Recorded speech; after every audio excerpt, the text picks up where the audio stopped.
Jason is part of the Bureau. He is the Bureau Chief of the Charities Bureau, which is part of the New York State Attorney General's office.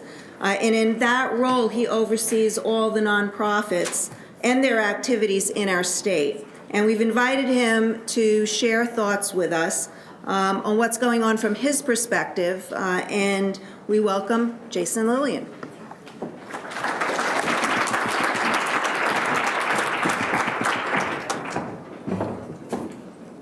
Thank you very much, and good morning. And I want to thank the Better Business Bureau for inviting me here today. I was here last year. I very much enjoyed it. And thank you for including me in this very important dialogue. I think the agenda today was terrific, and I commend you for putting it together. It's so incredibly important for the Attorney General's office and organizations like the Better Business Bureau to work together to strengthen the sector, to provide assistance where we can. Our office has certainly been very busy over the past year enforcing New York charities laws, particularly regarding fundraising and holding wrongdoers accountable. But I believe, and I know our new Attorney General firmly believes, that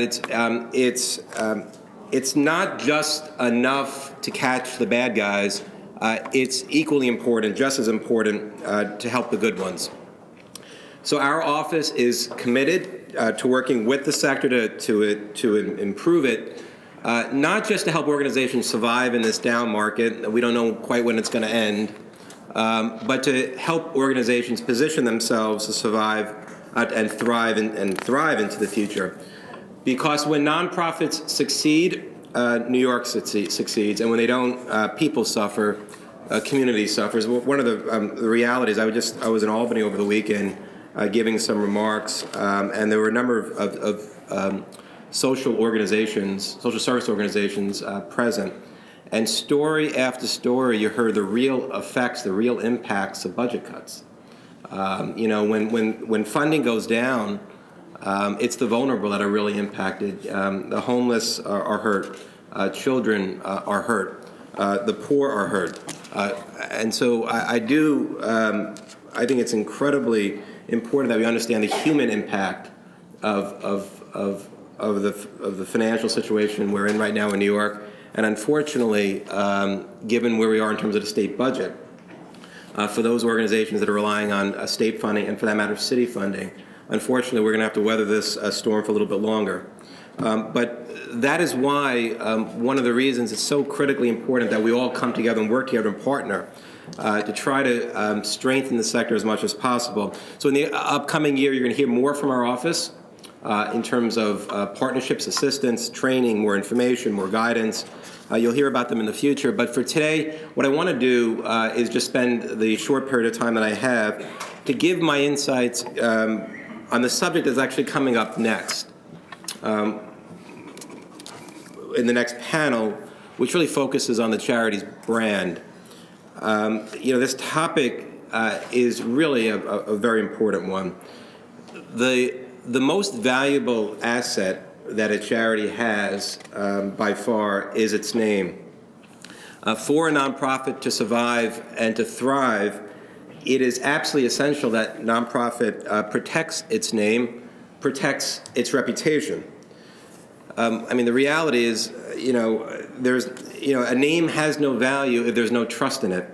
And when the public, when donors, when consumers perceive that trust to be violated, it's often difficult to restore that trust. Well, obviously, we see, we get hundreds, 1,000 complaints a year from consumers, from donors. We see the impact that it has in organizations who are perceived to be doing the wrong thing. So a primary responsibility is for organizations, for nonprofits, to protect their brand and protect their good name. Now, in the nonprofit context, I would say in the for-profit context, let me just divert for a second, companies vigorously control their brand and usually don't let entities outside the company use their brand or control their brand, but when they do it in a controlled fashion, and they make sure they're getting real value in return. Now, that's not the case for many nonprofits. The financial model, of course, is different. Many nonprofits often need to lend their name to others to raise money. Two obvious examples are professional fundraisers, and second one is cause marketing, which some of you may be familiar with. These are two areas where our office would like to work more closely with the nonprofit sector to make sure that nonprofits and their brands are being protected and that they're receiving fair value for the use of their most valuable asset, their name. I think there's huge leadership opportunity here on behalf of the sector by charities to make sure that their name is being used and that that name, the reputation, the brand, is not being associated with either problematic campaigns or businesses or companies that it shouldn't be associated with. Let me just take first the professional fundraising industry. This is a huge industry, not just in New York State, but across the country. Millions of dollars are raised in the name of charity every year. But our charities, in fact, protecting their good names. How many nonprofits are actually doing thorough research in advance before hiring the fundraiser?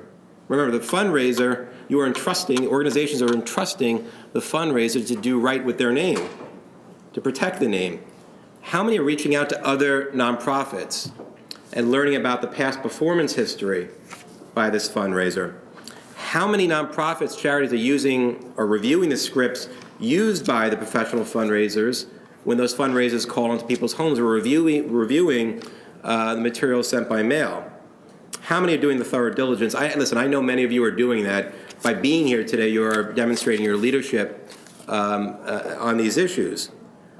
But there are many who aren't, and there are many charities who simply are just not negotiating the best deal possible. I mean, each year our office releases a report on fees that are paid to professional fundraisers who conduct telemarketing on behalf of charities. I'm sure some of you have seen it.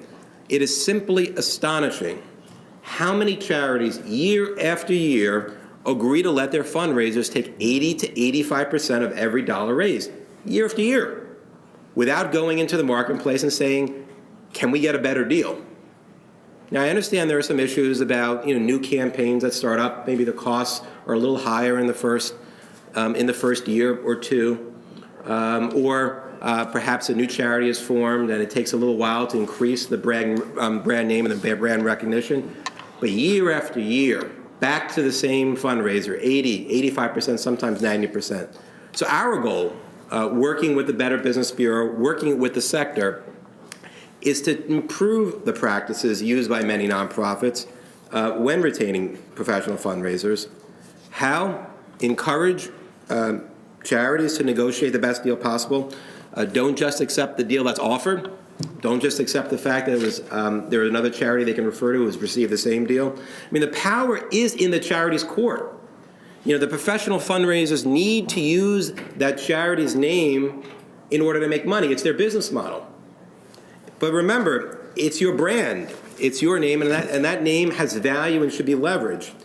There are few legitimate reasons why any contract entered into by charity should pay the fundraiser more than a majority of funds raised.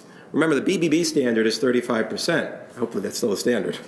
But recognize that the charity has power because the fundraiser needs your brand. Obtain bids from at least 3 fundraisers. Obtain and review progress reports. How is this campaign performing? And if they don't meet expectations, get rid of them. Find someone better. And I know many of you, as I said, are already doing this. You are the example for others. You're protecting and leveraging your brands, and you're showing that you can do it the right way. But there is a part of the sector that hasn't yet elevated their practices. So I ask that we work together for you to demonstrate your ongoing leadership so that we can improve the sector's practices overall. Let me just turn to cause marketing for a minute, because let me say this, cause marketing is an area of increasing interest for our office. When I refer to cause marketing, what I'm referring to is, what I mean is marketing where there's marketing for a product or service that states or suggests that a charitable benefit will result. This has become a huge industry, billions of dollars. Walk into any supermarket, and you'll see how many products are part of a cause marketing campaign. Why? Because companies know that consumers react positively. There are studies that show that consumers are far more likely to buy products when they're associated with a charitable cause. It's a money proposition for the companies. And listen, let me be clear: cause marketing can result in a real benefit to charity, and it can be a win-win situation. Companies and charities can benefit. But it's important that charities that agree to lend their names to companies for cause marketings protect their brand and trust that the companies to whom they're lending their name will actually protect their brand as well. Because remember, if a problem occurs, you're both on the line, right? I mean, the consumers will perceive that trust to have been violated, and it's not just on the manufacturer retailer side. And as we're increasingly looking at cause marketing, both from a charities and a consumer perspective, one of the things that's become clear is that consumers often don't have the information at the point of purchase to make informed purchasing decisions. If you go into a supermarket, you'll be surprised as to how many, and you actually take a look at this, which we've done, you'll be surprised as to how many products don't state key information. You know, how much of a benefit to charity is actually being provided. You know, what is the name of the charity receiving the donation? You know, is there a maximum or a minimum donation? You know, what you often find on the front of the box is very large, bold language that states, help, fill in the blank cause. But the fine print is on the back, and the back of the box at the bottom. And that's where you see the limitations. And that's where we've seen the complaints. One area, sometimes, there's a very prominent advertising on the front, but the consumers don't realize, because of the way the product is marketed, that a consumer must actually take an action for that donation to be triggered. For example, there are some cause marketing campaigns require a company to go, not just buy the product, but go onto a website and then enter into a code. Interestingly enough, sometimes that code doesn't work when you go online, because we've checked. There's marketing where you sometimes need, a magnifying glass to see either the small asterisk pointing to the limitation, pointing to the online activation. But putting aside whether a consumer even knew that activation was required, a basic question is, why should a consumer even have to act for a donation to be triggered? Why should the box you purchase, if you're advertising prominently, help cancer charity? Buy this product. Company makes its money by motivating your purchase. Why not just make the donation directly? Is it because the company knows that only a small percentage of consumers actually go online to enter the code, which allows a much higher number of products to be advertised, to be marketed with that charitable benefit? There really isn't a need for it. And we've seen quite a few complaints about online activation in particular. And we've seen other products that advertise boldly and prominently the charitable benefit, but don't adequately disclose there is a maximum donation. Does the consumer think that when they see a whole wall of products marketed for a particular cause, that there's actually a fairly small maximum amount that will be donated? Does the number of products that are actually in circulation correspond to the maximum donation? Are the key terms disclosed prominently? Is there an end date of promotion? Is that disclosed? And as I said, which charity is receiving the donation? It's good enough to say help the environment, but how do you, what does that mean? A consumer at the point of purchase should know how their purchase helps. And on that front, many of these cause marketing campaigns use the phrase "a percentage of profits," a portion of this purchase.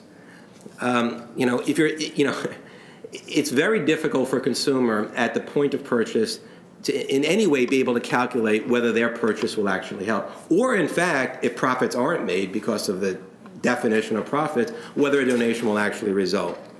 So in terms of elevating practices in this area, one of the clear ways there can be more transparency in this area is to actually disclose the amount per purchase that will be donated. So consumers at the point of purchase knows that 50 cents per box will actually be donated, or whatever the amount might be. Now listen, I recognize that for many charities, it's difficult to exercise leverage against large companies engaged in cause marketing.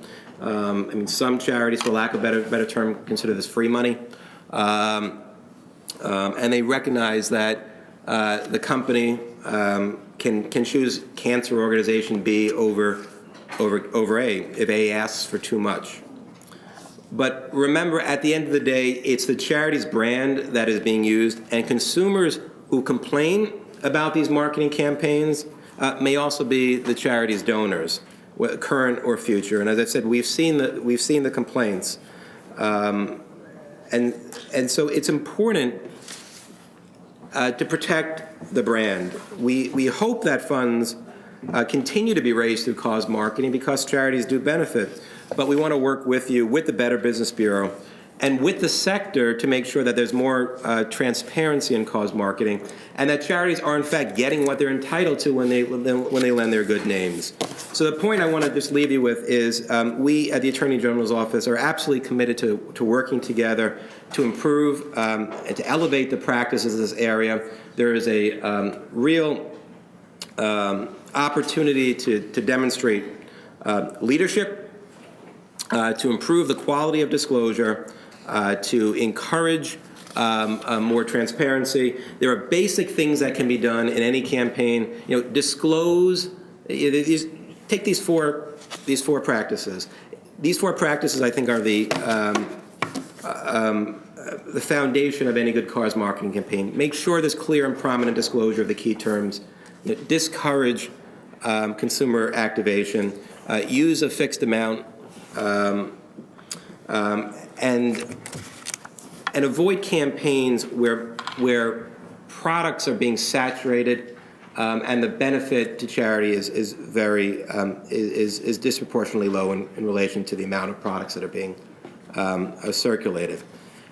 Remember, it's the brand, your brand that is at issue. When problems occur, consumers may not make the distinction. It's the company that might have done the advertising. We're going to be focusing a lot more on this topic, and you'll be hearing a lot more about this in the future. Thanks again for inviting me here today. I do commend you all for being here, because I think this agenda, more than I've seen in the past, is really excellent. I think demonstrating leadership in the area of fundraising and cause marketing is incredibly important. We look forward to working in partnership with you. There are some questions here.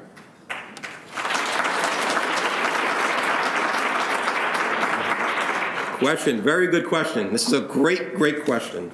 Why does a state not regulate disclosure requirements? It used to, and it should. There is some regulation. There is some regulation currently. There is some reporting that is required on behalf of the charity. There are obviously reports that have to be filed at the state level. But clearly, and there are some legal requirements associated with cause marketing campaigns. There must be a contract entered into, for example, with whoever your cause marketing partner is. But clearly, there is more that can be done. And some years ago, there was an effort made. I think it was around the time of the Ellis Island the Statue of Liberty restoration project, in order to encourage more donations through these campaigns, encourage more of these campaigns. to benefit certain projects. There was an effort to, I would say, change, I want to say loosen, but change the scope of the regulation. I do think this is an area, I think this is good regulation, because this actually protects not just consumers, but protects charities. And it gives charities some armor when they're going up against multinational companies. They can, if everyone's on the same playing field, if you're not if you're not negotiating to the bottom, but everyone's on an even playing field, it's a lot easier for charities to negotiate with the partners basic transparency responsibilities, basic transparency requirements. I mean, clearly our focus is to work with the nonprofit sector, with leaders in the nonprofit sector, those who want to demonstrate leadership in the sector, willing to stand up and say, we believe any campaign we enter into will include the following things. We will not enter into a campaign unless it does the following 4 or 5 things. We encourage that type of leadership, and we'll be working with the sector to promote that leadership. But at the same time, we recognize we need to work with manufacturers and retailers to make sure that they are held accountable to high standards of transparency as well. Okay. Why isn't it illegal for fundraisers to earn more than they raise for charity? It's a good question. Unfortunately, this is, I think, is astonishing for a lot of people when they read our reports and they see 80 to 85% year after year being paid out to fundraisers, for-profit funds. These are companies. These are for-profit businesses. And the owners of the businesses are taking their profits out, right? I mean, this is not, the money's not going to charity, it's going to private owners of private businesses. Unfortunately, there is a series of United States Supreme Court cases that limit state regulation over professional fundraising, that prevent states, at least under current views of these cases, prevent states from outright regulating the amount that a charity can be guaranteed or a fundraiser can be paid. There are clearly there are some exceptions to that, but it's very difficult for states to regulate in this area, and we're looking now at creative ways of doing that. My time's up. Thank you very much, everyone. Thank you, Jason. And the Better Business Bureau, as you know, works very closely with the Attorney General's office and with Jason, with Karen Kunstler-Goldman, who's here as well. For those of you who are accredited charities, you know that in the standards there is a section that deals with this, and it's a good thing to look at in terms of what the transparency and disclosure requirements of the standards are. And again, it gives you something to work with when you're looking at the companies that you're working with. And again, being the BBB, there's the Better Business Bureau and there's the foundation. With the Better Business Bureau, with those corporate members, we're also urging them to understand what the standards say. So there are some basis for self-regulation in this area right now. We look forward to working with the Attorney General's office on this further.